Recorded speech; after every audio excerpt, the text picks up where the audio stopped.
Visakha steel ప్లాంట్లో ఘోర ప్రమాదం చోటు చేసుకుంది. ఘటనలో 8 మంది ప్రాణాలు కోల్పోయారు. బాధిత కుటుంబాలను విశాఖ మాజీ మేయర్ దల్లి గోవింద్ పరామర్శించారు. ప్రాణాలు కోల్పోయిన కార్మికుల కుటుంబాలకు తన ప్రగాఢ సానుభూతి తెలియజేశారు. గాయపడిన వారిని పరామర్శించారు. త్వరగా కోలుకోవాలని ఆకాంక్షించారు. బాధిత కుటుంబాలకు ప్రభుత్వం అన్ని విధాలుగా అండగా ఉంటుందన్నారు.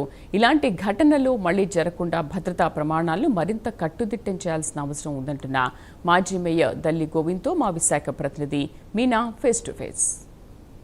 ప్రమాదంలో చోటు చేసుకున్న ఘటనలోని క్షతగాతులని విశాఖలోని 2 ప్రైవేటు హాస్పిటల్లోని చికిత్స నిమిత్తం జాయిన్ చేయడం జరిగింది. అయితే ఇక చికిత్స పొందుతున్న క్షతగాతులను పరామర్శించడానికి వారిని బంధువులను ఇది చేయడానికి కూడా మన మాజీ డిప్యూటీ మేయర్ దల్లి గోవింద్ గారు ఇక్కడ ఉన్నారు. ఆయనతో మాట్లాడే ప్రయత్నం చేద్దాం. స్టీల్ ప్లాంట్తో జరిగిన సంఘటన చాలా బాధాకరం. మీరు ఇక్కడ బాధితుల్ని పరామర్శించడానికి వచ్చారు. ఈరోజు స్టీల్ ప్లాంట్ SMS 1లో జరిగినటువంటి భారీ అగ్ని ప్రమాదం కారణంగా దాదాపు 8 మంది మృతి చెందడం, చాలామంది క్షతగాత్రులుగా 90% బర్నింగ్తో కొంతమంది, అలాగే 30% బర్నింగ్తో కొంతమంది హాస్పిటల్లో జాయిన్ చేయడం జరిగింది. ఉన్నటువంటి సివనిల్స్ హాస్పిటల్ కానీ అదేవిధంగా కిమ్స్ ఐకాన్లో కానీ కొంతమందిని క్షతగాతులను జాయిన్ చేయడం జరిగింది. మేము వాళ్ళందరం కూడా ఇప్పుడు ఒకసారి వెళ్ళి పరామర్శించి వాళ్ళ పరిస్థితి ఏంటని చూడడానికి రావడం జరిగింది. నాతో పాటు మా స్నేహితులు కూడా రావడం జరిగింది. అయితే ఇక్కడ ఉన్నటువంటి గంగవరం గ్రామానికి చెందినటువంటి కందుల పైడిరాజు కానీ, సీతనగరం ప్రాంతానికి చెందినటువంటి సూరిబాబు గారు కానీ దాదాపు 90% వరకు బర్న్ అవటం వలన వాళ్ళ బాడీ సహకరించట్లేదని చెప్పేసి ఇక్కడ ఉన్నటువంటి డాక్టర్లు చెప్పడం జరిగింది. కానీ శ్రీనివాస్ గారికి మాత్రం కొంతమేరకు పర్వాలేదు అనిపిస్తుంది. ఎందుకంటే హార్డ్గా దెబ్బ ఒకటి తగిలింది ఆయనకి. ఇటువంటి ప్రమాదం జరగడం చాలా దురదృష్టకరంగా భావిస్తూ, ఏదైతే స్టీల్ ప్లాంట్లో బతుకుతారు వీళ్ళకు ఉన్నటువంటి వాళ్ళందరూ కూడా జీవనోపాధి నిమిత్తం వాళ్ళు ఇక్కడ ఉద్యోగం చేసుకోవడం, అలాగే కాంట్రాక్ట్ లేబర్గా చేయడం జరుగుతుంది. వాళ్ళందరికీ కూడా, వాళ్ళ కుటుంబాలందరికీ కూడా న్యాయం జరిగే విధంగా ఉన్నటువంటి ప్రభుత్వం కానీ ఆల్రెడీ కలెక్టర్ గారు రావడం జరిగింది, ఎంపీ గారు, హోమ్ మినిస్టర్ గారు కూడా రావడం జరిగింది. అందరిని కూడా పరామర్శించడం జరిగింది. వాళ్ళ కుటుంబాలకి అండగా ఉండడం జరుగుతుందని చెప్పేసి తెలియజేస్తూ ఉన్నాను. స్టీల్ ప్లాంట్ ఉక్కు పరిశ్రమలోనే కాకుండా ఇతర పరిశ్రమల్లో కూడా చాలా వరకు కూడా జరుగుతూనే ఉన్నాయి ఇలాంటి ప్రమాదాలు. ప్రభుత్వం కానీ తర్వాత పరిశ్రమల యజమానులు కానీ ఏ విధంగా చర్యలు తీసుకుంటారు?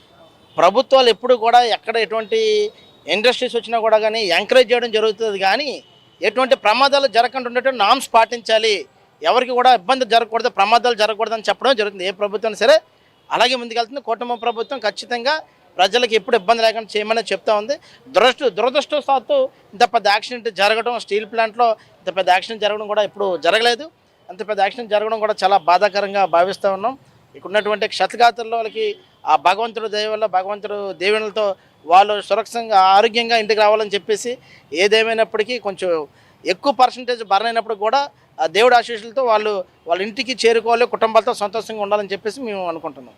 సార్, క్షతగాతులని పరామర్శించడానికి వచ్చారు కదా, ఎలా ఉంది సార్ వారి పరిస్థితి? చాలా ఇబ్బందిగా ఉంది. అదే ఇందాక చెప్పాను కదండి, గంగవరం గ్రామం చెందిన మన కందుల పైడిరాజు గారు కానీ, అదేవిధంగా సూరిబాబు గారు కానీ, వీళ్ళిద్దరికీ కూడా సీతనారాయణ చెందిన సూరిబాబు గారు ఇద్దరు కూడా ఎక్కువ పర్సంటేజ్ బర్న్ అయింది. ఆ విషయమే చాలా డాక్టర్లు కూడా చాలా అట్టహొట్టిన అక్కడ ఎవరిని కూడా లోపలికి ఎంటర్ చేయకుండా చాలా జాగ్రత్తగా చేస్తున్నారు. మరి ఎంతవరకు సాధ్యపడుతుంది అనేది, వాళ్ళ బాడీ కానీ సహకరిస్తే ఖచ్చితంగా వాళ్ళ ఇంటికి పంపించే ప్రాణంతో ఇంటికి పంపిస్తామని చెప్పేసి డాక్టర్స్ చెప్పడం జరిగింది. స్టీల్ ప్లాంట్ దుర్ఘటనలోని ఏదైతే ప్రమాదం చోటు చేసుకుందో ఆ క్షతగాతులను పరామర్శించడానికి మాజీ డిప్యూటీ మేయర్ దల్లి గోవింద్ గారు వచ్చారు. అయితే క్షతగాతులను పరామర్శించాం, బంధువులతో మాట్లాడాము. అయితే డాక్టర్లు కూడా చెప్తున్నారు ఏంటంటే కొంతవరకు 80%, 90% వరకు కాలి చాలా తీవ్రంగా గాయపడ్డారు. కాబట్టి డాక్టర్లు చేయవలసిన సహాయం డాక్టర్లు చేస్తారు. తర్వాత అంటే 100% మేము ఇంటికి పంపించడానికే ప్రయత్నిస్తున్నామని చెప్పేసి డాక్టర్లు చెప్తున్నారని చెప్పే పరిస్థితి. ఇది ఇక్కడ క్షతగాత్రుల హాస్పిటల్ నుంచి ఇక్కడ పరిస్థితి.